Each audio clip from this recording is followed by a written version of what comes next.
미국 법원에서 구글에 대한 판결이 나왔습니다. 크롬 매각은 불필요하다라는 판단이 내려지자 구글 모회사 알파벳 주가가 하루 만에 9%대 급등하더라고요. 네, 반대로 반도체 시장에서는 긴장감이 커지고 있습니다. 특히 SK랑 삼성에만 이제 제재를 했었는데 TSMC까지 한다 그러니까 이제 미중 갈등이 더 심해지겠다, 반도체에 있어서는 이런 생각이 드네요.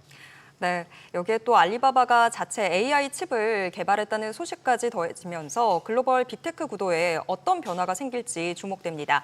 강정수 블루닷 AI 연구센터장님 모시고 자세한 이야기 나눠보겠습니다. 안녕하세요. 안녕하세요. 네, 우선 알파벳 이야기부터 네. 해야 할 것 같습니다. 크롬 매각 안 해도 된다. 이 네. 이야기 때문에 굉장히 급등했는데 이 이슈로 알파벳이라고 하는 이 큰 종목이 이렇게까지 움직일 줄 저는 몰랐거든요. 그렇게까지 호재인가요? 재판 와중에서 불리한 발언 애플 부사장이 한번 했었는데 그때 8% 떨어졌었습니다. 그렇기 때문에 이걸 뭐 알파벳 랠리라고도 지금 표현을 하고 있는데요. 우선 재판의 어떤 내용과 성격을 조금은 구별하실 필요가 있을 것 같은데 우선 이 재판이 시작은 요번이 돼서 최종 결론이 나온 것이 아니라 2024년 작년 8월에 이미 1차 판결이 나왔었습니다. 네. 그때 법원이 확정적으로 판결한 것은 똑같은 판사입니다. 구글은 독점 기업이 맞다. 그리고 반독점 기업법을 위반했다라는 판결이 작년 8월에 나왔었고요. 그것에 맞는 상응하는 조치를 논의하겠다. 그것을 1년간 끌어온 겁니다. 그리고 거기에 대한 조치가 나왔는데 독점 기업은 맞으나 법무부가 두 가지 안을 제안했습니다. 크롬을 매각을 하든지 또는 안드로이드 운영 체계를 매각하든지 둘 중에 하나라고 했는데 그러지 않아도 된다. 왜냐하면 작년에 아마 결정을 났으면은 매각 결정이 났을 수도 있습니다. 근데 그 사이에 검색 시장이 변했다. 과거에는 상상도 할 수 없었을 정도로 사람들이 챗GPT라든지 퍼플렉시티라든지 AI에게 검색을 물어보고 있기 때문에 구글이 창사 이래 가장 큰 도전을 받고 있다. 그래서 규제를 우리는 미래지향적으로 해야만 한다라고 이야기를 하면서 판사가 AI 검색 시장의 성장과 함께 굳이 크롬을 매각하지 않아도 된다. 하지만 앞으로 들어올 경쟁의 진입 장벽을 낮춰서 그래서 경쟁을 활성화하기 위해서 구글이 지금까지 거대하게 전 세계 월드와이드 웹을 인덱싱했던 검색 인덱싱을 개방해라. 이렇게 지금 판결이 나온 상태입니다. 그게 실제로 근데 검색 인덱싱을 오픈을 해버리면 구글만이 가지고 있는 강점이 없어져서 오히려 악재 아닌가요? 악재라고 저는 생각하지 않습니다. 우선은 당장 개방 안 할 거고요. 우선은 항소를 구글도 할 거고 이 부분 때문에 그리고 법무부도 우선은 항소를 하게 될 가능성이 높습니다. 그러면 항소 재판이 끝날 때까지 우선 유예가 된다고 볼 수가 있고요. 그래서 1, 2년이 훨씬 더 유예가 될 수 있고 1, 2년 뒤면은 검색 시장은 큰 판도가 바뀔 수 있을 거고요. 자, 100% 공개가 아니라 최대한 공개를 하는 거기 때문에 왜냐하면 과거에 여러분 월드와이드 웹 초기 시절에는 인덱싱하는 것이 어렵지가 않았기 때문에 많은 경쟁 기업들이 야후도 하고 당시에 신생업체인 네이버도 하고 다음도 하고 있었고 인덱싱을 여러 업체들이 할 수 있었는데 이제는 월드와이드 웹이 거대해졌는데 검색 사업자는 사실 전 세계에 몇 개 없다 보니 이들이 누적된 인덱싱이 어마어마한 양입니다. 그런데 AI 검색은 여러분 챗GPT로 검색을 하시다 보면은 가장 최근의 데이터만 가져옵니다. 과거 인덱싱한 건 필요도 없어요. 이거는 이미 사전 학습에 사용을 했습니다. 그래서 지금 구글은 아마 최근 6개월간, 1년간 거는 빼고 인덱싱을 개방할 가능성이 높죠. 그렇게 되면 실제로 AI 검색 서비스에 실효적인 의미를 줄 수 있는 가능성은 매우 낮기 때문에 저는 이것은 이제 하나의 이 판사가 얘기하고 있는 미래 시장과 어떤 시장 경제의 경쟁 강화를 위한 조건으로 얘기했을 뿐이지 이것이 결정적으로 구글에게 타격을 줄 거라고는 저는 생각하지 않습니다. 어차피 소송 더 남아 있으니까 우리가 더 지켜봐야 되는 일인 것 같고 반도체 이야기도 좀 해볼까요? 삼성전자랑 SK하이닉스 큰일 났었다라고 생각을 했었는데 이제는 TSMC까지도 이제 미국산 장비 들여갈 할 때마다 중국 공장에 들여갈 때마다 건건이 확인받아라라는 건데 그럼 이제 다 똑같이 동일선상에 놓이게 됐으니까 악재가 사라진 거 아닌가요? 전혀 아니죠. 물론 저는 이것이 실질적인 악재가 되기까지는 아직까지 시간이 있습니다. 왜냐하면 120일의 유예 기간이 존재하고 있었던 거고 그래서 실효가 되는 것은 사실 올해 마지막 날인 12월 31일 또는 내년 1월 1일부터 유효하게 되는 거기 때문에 아직까지 미국 무역 협상 과정에서 이 부분이 논의될 거라 보고 있습니다. 근데 사실은 지금 흔히 말하는 BEU, 즉 Valid End User라는 개념, 지금 이렇게 해서 검증된 최종 소비자들 같은 경우에는 장비를 새로 업그레이드하거나, 그러니까 신규 라인을 짓는 것이 아니라 기존의 DDR 메모리 반도체를 생산하는 데서 장비를 교체할 수도 있고 생산성을 높이기 위해서 업그레이드를 할 수가 있는데 이것 자체도 건건이 허가를 받으라는데 1년 정도 보면 보통 1,000건이 넘는 허가가 있습니다. 이 1,000건이 넘는 것을 지금은 통으로 당신들은 valid end user라고 해서 마음대로 해도 된다라고 얘기를 해줬는데 믿고 신뢰할 수 있는 파트너니까 이제는 건건이 하라는 거잖아요. 그럼 건건이 안 해줄 수도 있고 지연할 수도 있고 그럼 공장을 업그레이드하다가 멈출 수도 있고 이거 들어올 거라고 생각하고 했는데 허가를 늦게 해주는 바람에 공장이 지쳐질 수 있다는 건 사실상 중국 공장과 중국 공장을 문 닫으라는 뜻입니다. TSMC 같은 경우에는 별로 동일 선상에 있는 것이 아니라 중국에 대한 의존도가 극단적으로 낮습니다.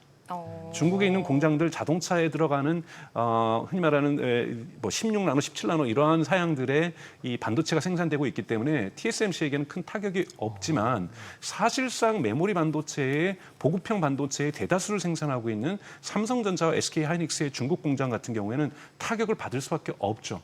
그러나 이 타격이 현실화되기까지는 사실은 저는 이거는 협상 카드라고 생각하거든요.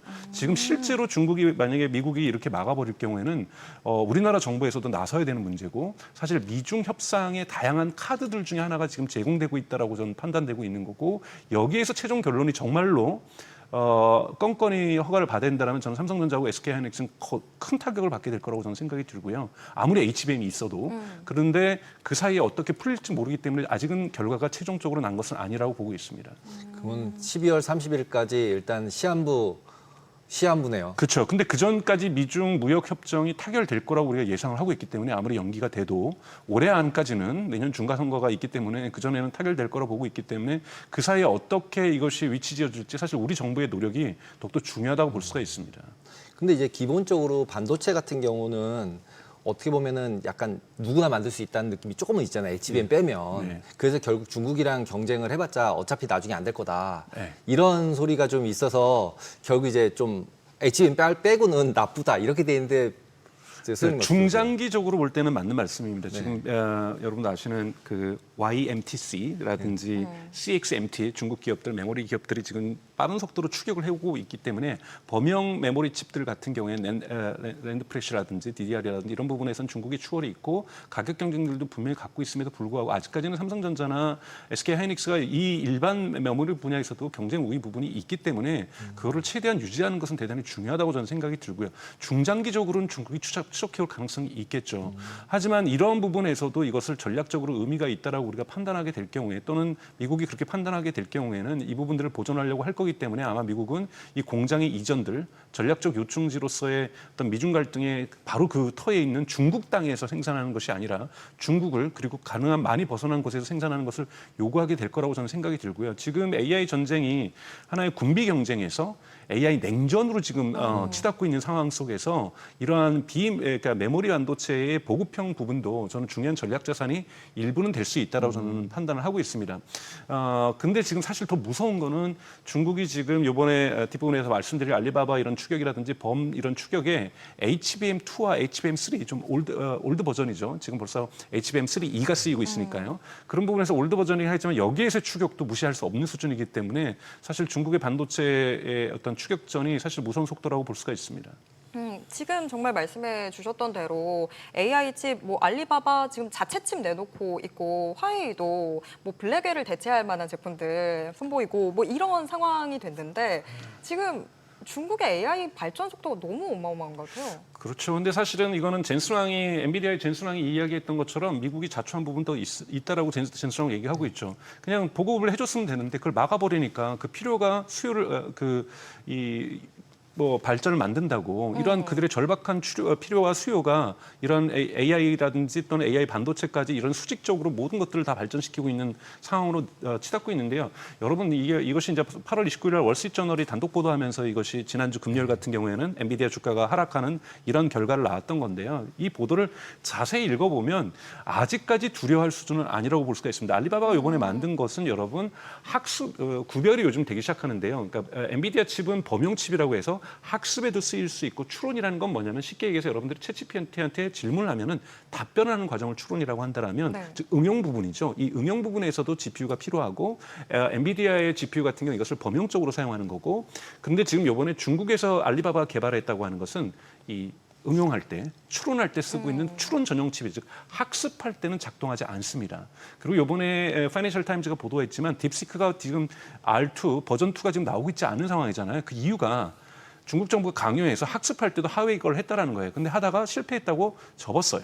이거 지난 5월입니다. 그래서 지금 학습은 엔비디아 칩 H20으로 하고 있고 응용은 하웨이로 하는 이런 식으로 투트랙 하이브리드 전략을 지금 딥시크도 정하고 있다는 거죠. 그렇기 때문에 그만큼 학습용 GPU, AI 칩에서는 아직까지 중국이 못 쫓아오고 있다. 다만 우려스러운 것은 하웨이는 완전히 하드웨어와 소프트웨어의 독립이죠.